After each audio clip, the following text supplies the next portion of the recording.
We begin with the part 1, that is multiple choice question part. In this part, I will be only doing the shortcut methods because you just have to choose the correct answer. The first question is to estimate the arc length of a given function. Let us look at the problems.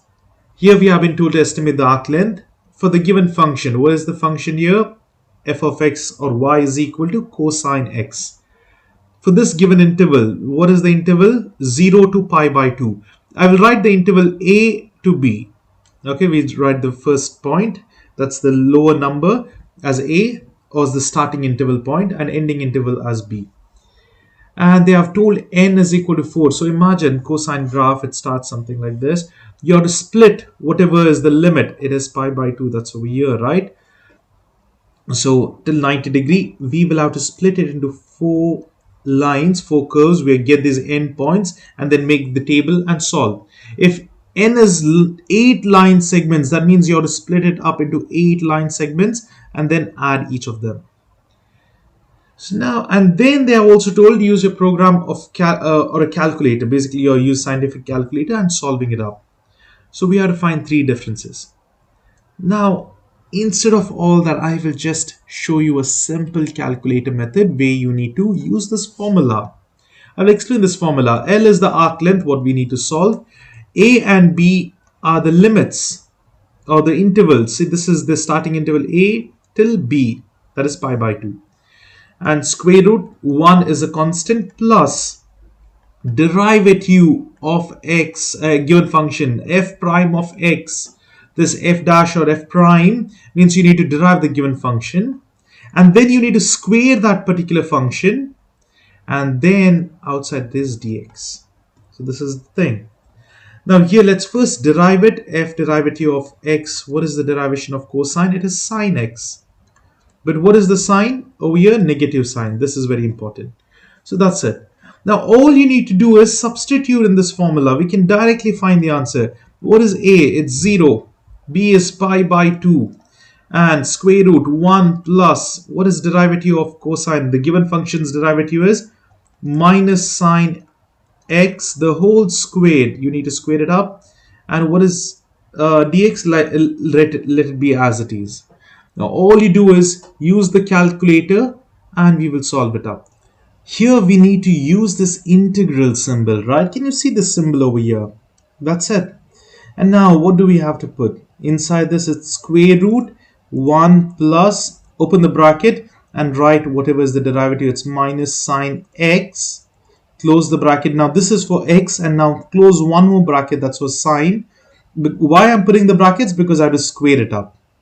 And then what else? Dx remains as it is.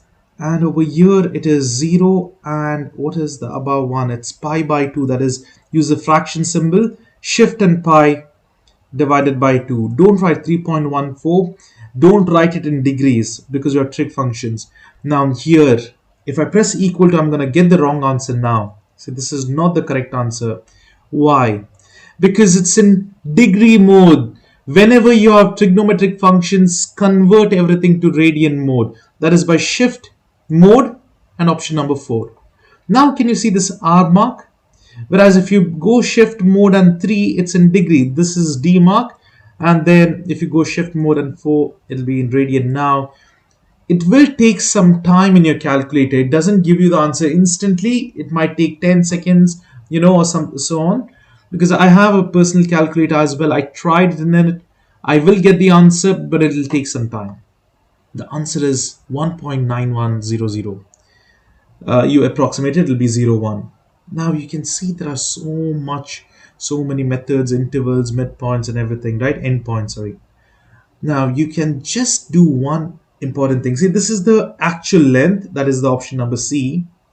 You can do the comparison. Always the actual length, right, will be generally more than whatever you get over here. In your exam, if they ask you, say 4, n is equal to 4, your answers won't be like 1.906, 1.907. It's never going to be that.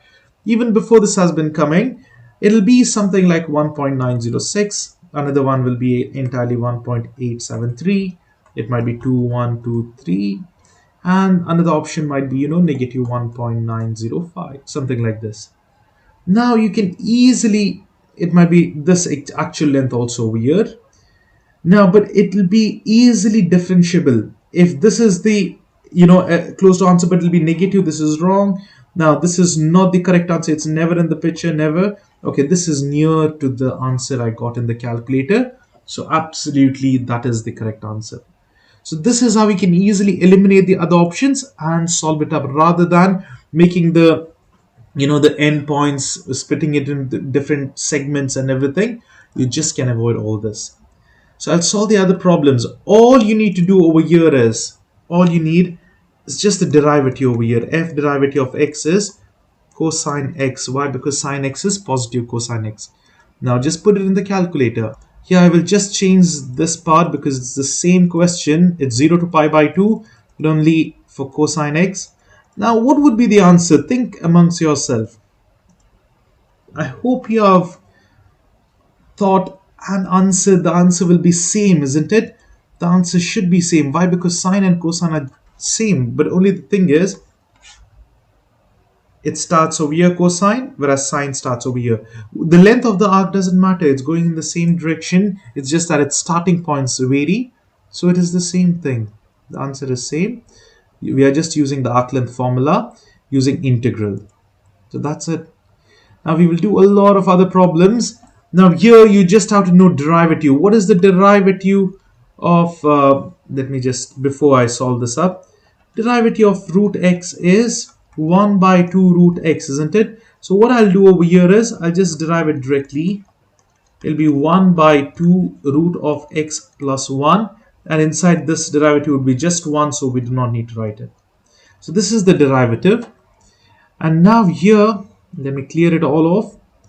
Integral, the equation is, sorry, before that, remember the formula is square root 1 plus, now the derivative square. So you have to use a brackets, 1 divided by 2 root x plus 1. And then what do we have? Close the bracket, square it up. That's it, dx. Now this limits are 0 to 3. And the answer is 3.167. You can see now it's approximated 3.168. Now look at the other answers. They are so close. It's 3.167 and 3.168. So they are so close to the actual, the actual length itself. So you can easily find which is your correct answer. And let's do this as well. Here's the formula. Why don't you try it by yourselves? Please do try it and then check for the answer. The first thing is derivation of this, derivative of f of x. See, it's 1 by x. Now the long procedure would be taking this up. It will be x minus 1 into x power minus 2, and then you take it down. But you can just remember this formula. Derivative of 1 by x is minus 1 by x squared. So you can directly take this. Now here all we need to do is same thing, integral. It is the square root of 1 plus, open the bracket, negative 1 by x squared, alpha x, square it up, and then close the bracket, square this entire thing. So now that's why this negative becomes positive. And now what are the limits? It's 1 to 2.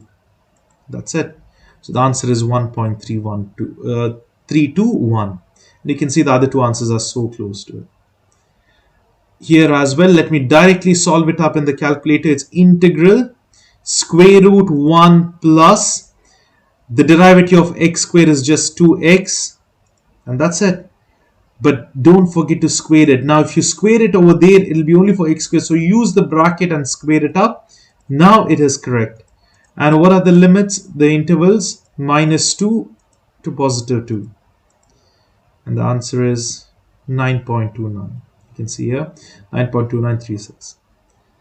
And this one as well, I'll quickly solve it. It is again integral square root 1 plus. Once you understand how you solve a couple of problems, the same thing, you can just skip ahead and go to the next problem. Now here the derivative of x cube is 3x squared. I'm directly writing it out, and this will become 0. 2 is 0. So close it and square it up again.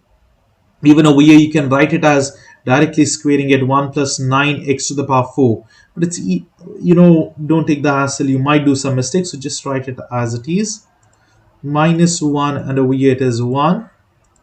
And the answer is 3.09. As you can see over here, that's the correct answer. All these problems can be easily done by shortcut methods just in your calculator. Since it is all choice questions, you can go with any method, whichever you find easy. It's up to you.